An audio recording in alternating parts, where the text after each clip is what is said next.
Medicinal plants are said to be nature's gift to human beings to promote a disease-free, healthy life. Here in reference to amla, a fruit, the Indian gooseberry, described as an Ayurvedic wonder. You hear a lot of that larger-than-life talk about amla coming out of Indian medical journals. Who can forget amla, a wonderberry in the treatment and prevention of cancer? Amla is so revered that you find serious scientists at serious academic institutions and serious peer-reviewed medical journals making statements like this. Every part of the Indian gooseberry plant has its unique therapeutic characteristic for the remedy of almost all the ailments, and can be adopted as a, bold italics, single bullet against disease. OK, then. I first ran across it in this famous article, looking at the total antioxidant content of thousands of different foods. I did a series of videos about it ages ago, and to my surprise, the #1 most antioxidant-packed single whole food on the planet, on average, was amla, dried, powdered Indian gooseberries, beating out the prior heavyweight champion cloves with, just for comparison's sake, up to 100 times or more antioxidants by weight than blueberries.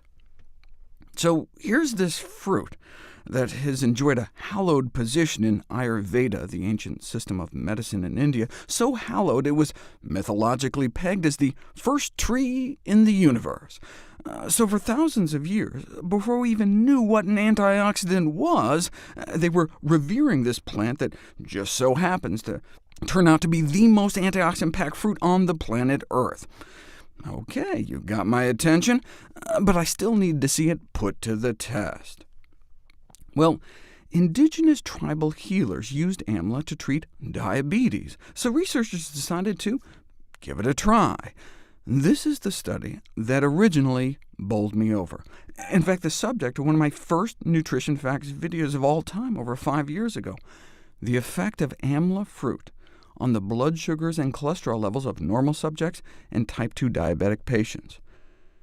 In my video, I talked about the jaw-dropping effects of 5 cents worth of this powdered fruit, 5 pennies worth, compared to a diabetes drug.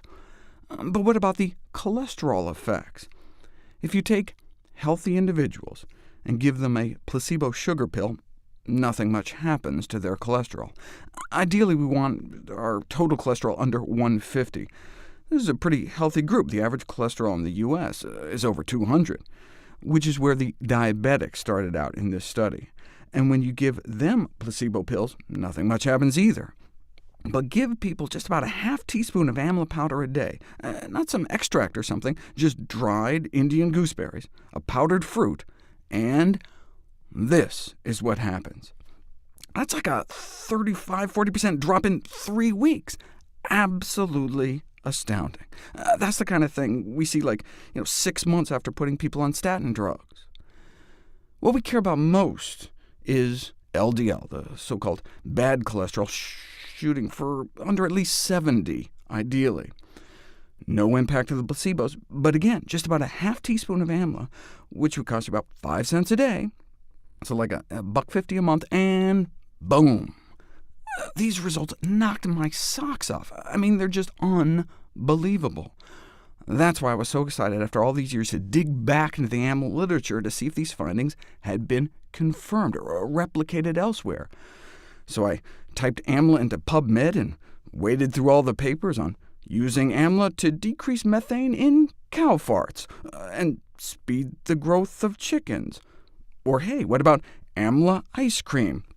After all, amla is packed with fiber and phytonutrients. In contrast, ice cream is not. Therefore, and indeed amla incorporated into ice cream increases the antioxidant capacity, though I would not recommend it for cholesterol lowering. But here we go, a comparative clinical study of amla head-to-head against the cholesterol-lowering statin drug simvastatin, sold as Zocor, which I'll cover next.